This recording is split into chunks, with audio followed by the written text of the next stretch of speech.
Right now, his stock is really high. You might wonder why his stock is so high after coming off of a loss. But at the end of the day, his popularity has pretty much doubled. Um, he's pretty much a household name at this point. You know what I mean? So now they're trying to push off of that momentum, and Team Canelo wants Miguel Cotto next. Let me go ahead and read you this statement. Edison Reynoso, the coach of top junior middleweight Saul Canelo Alvarez, said the biggest fight out there for his boxer is a showdown against former three-division king Miguel Cotto, who returns October 5th against Delvin Rodriguez. Although Cotto is fighting on HBO, the Puerto Rican star is reportedly not bound to the network and has the ability to face Canelo on Showtime.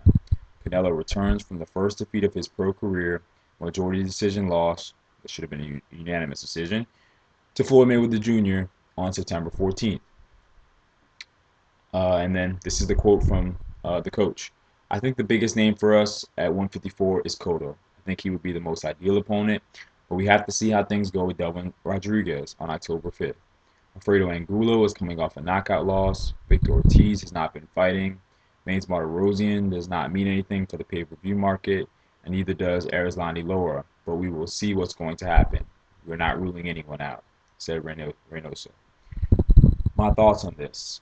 Um, yeah, I think Team Canelo is pretty much full of crap, and from what this tells me, it sounds like we're about to get old school Canelo, which is him blowing up welterweights again, just because they have bigger names than guys in his own division. I mean, this is a guy who looks like he's completely doing nothing but chasing paydays. I mean, this guy doesn't really want to prove himself as being the best 154 pounder in the world.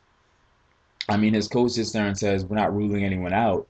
But then you go through a whole list of people of who you're ruling out. I mean, are you kidding me? That's seriously? I mean, come on now. And once again, these guys are going after Miguel Cotto. Now, look, I feel like Delvin Rodriguez is a great opponent. Personally, I think he's going to beat Cotto. That's what I think. But if Cotto is somehow able to fairly, and I say fairly, no gift decision nonsense, fairly beat Delvin Rodriguez, then I think it's not a bad fight to be made then because if Cotto could get past Delvin, who I think is a worthy opponent, then that means that he must be back. You know what I mean? So if Cotto looks good in that fight, then fine. Go ahead and fight Cotto. He's a big name. I get it. Fight him as long as he's in a good spot in his career where he's still somewhat Miguel Cotto. So hey, if he looks good, I'm all for it. Go ahead. But if he loses, he needs to get completely taken off of the table. I mean, Canelo's been trying to get Cotto for the longest time.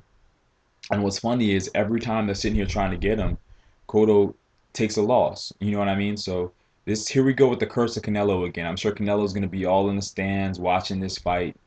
Canelo's got to understand, man. When you sit there and you say stuff like, I mean, this isn't really Canelo, but it's still coming from his camp. When you say things like, we're looking to fight Miguel Cotto, all you do is motivate the guy who's fighting Cotto to say, hey, now I got an extra reason to beat Cotto, because now if I beat Cotto, I might be able to get that fight with Canelo. So you're just motivating the opponent. Just shut up and fight and just wait till the fight's over, and then go ahead and figure out who you're going to fight, man. Well, regardless, I'm just sick of Canelo blowing up these welterweights, man. I mean, you're naming names like Victor Ortiz. Um, I mean, come on, man. At this point, Victor Ortiz has been out of this sport for a long time. He has low dedication to the sport.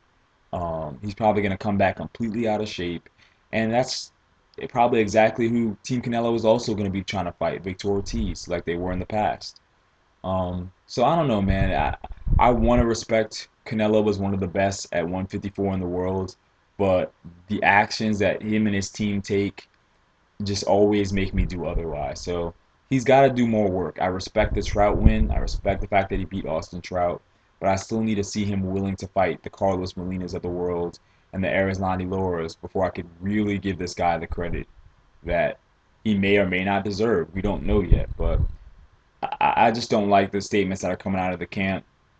Like I said, if Cotto can win this fight, I don't mind this fight. But regardless, Canelo needs to be made to fight at 154. Like he's too big to be having these welterweights and these junior welterweights coming all the way up and fighting those guys. So those are my thoughts on the situation with Team Canelo. What do you guys think? Who do y'all want to see this guy fight next? Peace.